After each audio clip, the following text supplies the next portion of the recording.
Hey everybody, sorry I ran out of time. But other options for fossil fuel use could be oil sands, which are a deposit of moist sand and clay containing bitumen, which is used in asphalt. But it's much more difficult to get oil out of sands than it is out of just regular rock. So it does make it more difficult, but it is another option. Oil shale is another option, so it's rock filled with mixture of hydrocarbons. So it can be used like oil or coal, but it is a little bit different. Obviously, it being oil shale rather than just regular oil or coal. So same idea, it's a little bit more difficult to get to or produce, therefore it's not the best option. And then methane hydrate is another option, ice-like solid that could be burned to produce energy. So all three of these are new options that we've kind of found that can produce energy.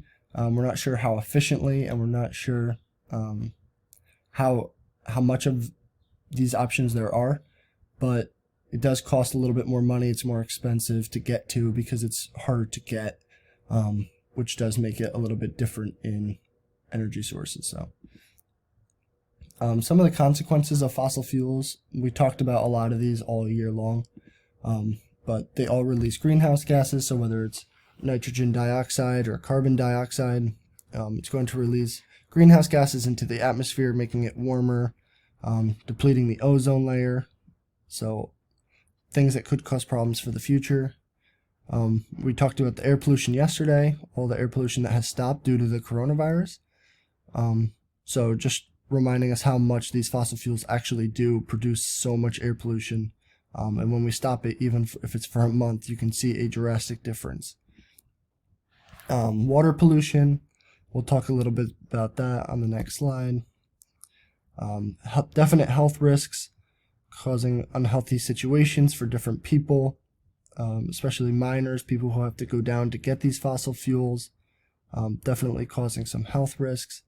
Damage to the environment, mining causes damage to the environment by scraping up the land, releasing these acidic chemicals that usually aren't released, which then can go into groundwater, making it more acidic than it should be.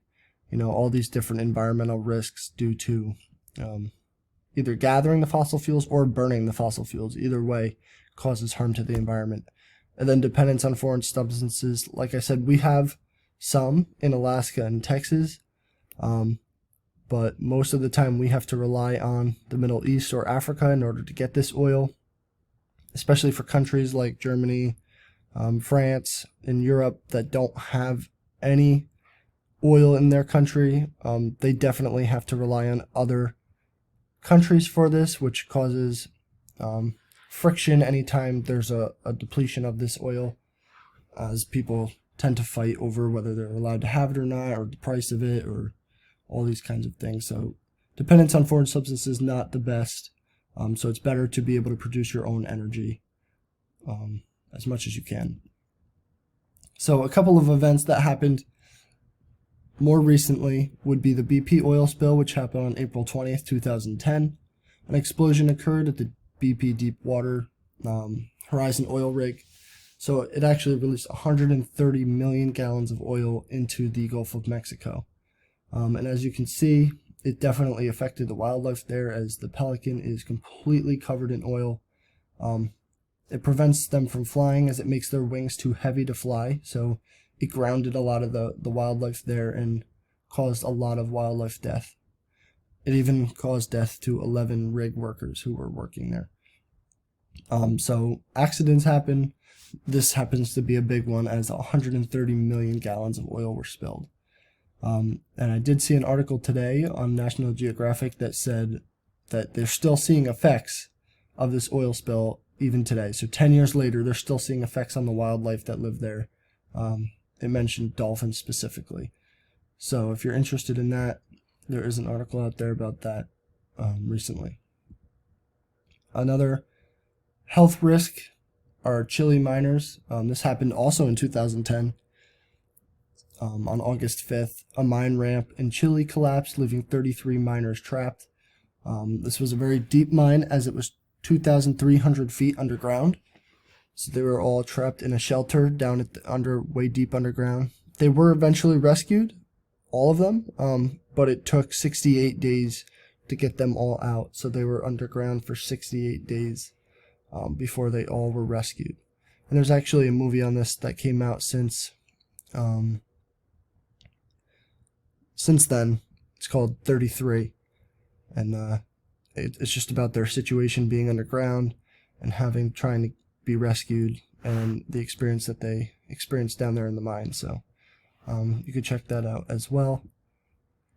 So U.S. energy consumption by energy source, this happened in 2011, so I would imagine that it's a little bit different now.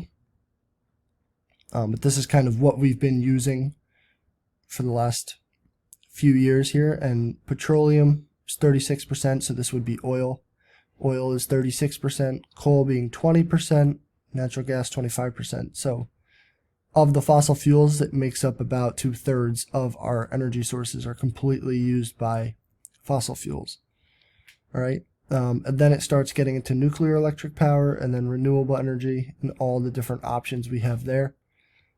So we are seeing a rise with renewable energy. However, we're still 2/3 relying completely on fossil fuels. So we're not really that close to switching over. But we'll talk more about that next week when we talk about renewable energy sources. All right. I hope you guys have a good day, and I will talk to you soon.